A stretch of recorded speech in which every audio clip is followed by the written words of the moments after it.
Bismillahirrahmanirrahim. Lesson number 5 in this Tajweed theory lesson. I reiterate the three mad letters, alif, waw and ya. There's no harakat to it.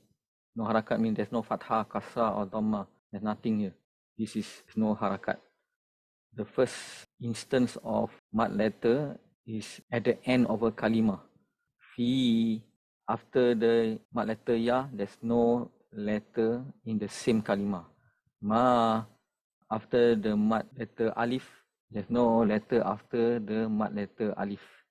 Amanu, nu, there's no letter after the mad letter waw.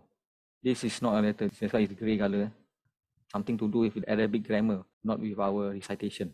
So there's no letter after the mad waw. So three mad letters are at the end of a kalima. When either you waqaf or you wasal, like I said in the previous video, it's remain two harakat, remain the same. Wama, amanu, two harakat. Fi, stop, two harakat. Continue also two harakat.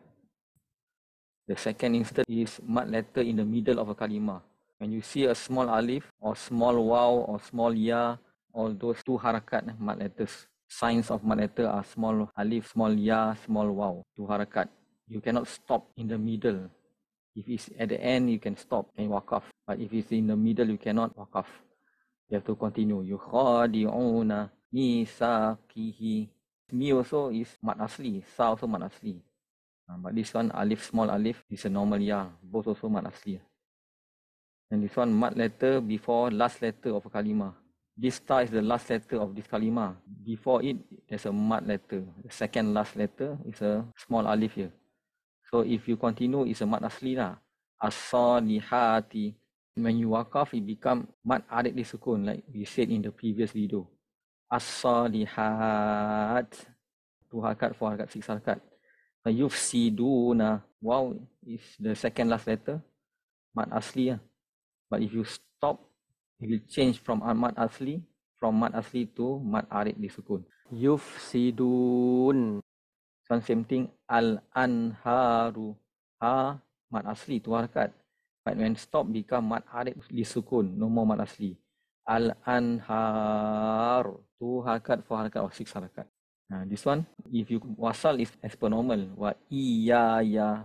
Ya is mad asli lah. But if you stop, how will it sound like? It sound like wa iyai. Iya, ya is continue. Stop is wa iyai.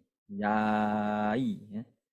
Why like that? Because when you waqaf, the fathah is gone. Like in the previous video, I say huwa, the fathah is gone when you stop 2 harakat. Hu. This one same thing.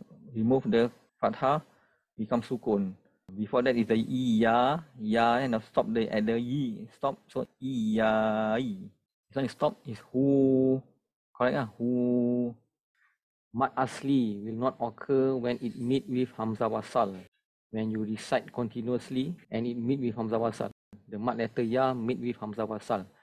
So instead of fil ardi becomes fil ardi. There's no elongation. For this case, unless if you waqaf at fi, then fi 2 harakat mad asli. If you stop, become mad asli lah. But if you continue, there's no more mad asli. Hamzah wasal will cancel out the mad asli.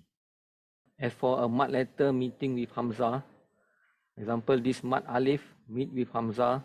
Instead of mad asli, it become another mad. For this case, mad jaiz munfasil. Same thing, if you stop, it is mad asli. But if you continue, it become mad jaiz munfasil because of the hamzah, which will cancel out the mad asli, becoming another type of mad.